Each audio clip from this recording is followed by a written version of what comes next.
is true. And if it is true, then the first thing that has to happen is that man or woman who has claimed the trespass is made whole. So if there's been any, again, for financial stuff on this side for Norman that's cost him, or if there's been any, out of pocket for lawyers, all those sort of things, he is reimbursed immediately from that. Okay, and then the second part is if there was a terrorism side of it, if they've done such a horrific trespass against you that it requires that there is punitive on top, then the jury of our peers will decide what that punitive amount is. Now, you can give them you can lay out to them, obviously, all the wrong and harm that's happened to you that would allow the punitive to be awarded. But if it's up to the jury to do that, not for us to decide. And that's where I put my trust and my faith in my fellow man and woman, because they're going to get this quickly when they're in a public courthouse and they're learning what?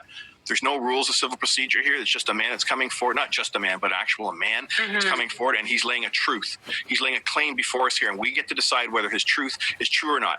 There's nothing to confuse it. And that man or woman wearing the robe, he has no jurisdiction or control over that jury. He is supposed to do whatever their final claim out. So ending it, when they come back and they say, yes, the claim that was made by Michael and Christopher in the Sukleski court, or the claim that's going to be made in the Traversey court down the road, if that claim has been found to be true and just, then that's where the order comes down, and they'll decide whether to arrest him there on the spot, whether to incarcerate him, whether to automatically put a fine out for what he's done. Whatever it's going to be, they will decide on in that moment. And if it is serious enough, which it is with Justin Trudeau, with the treason that's being committed here, that also his father did to this country, okay, that's when it gets real serious. We see a grand jury of 20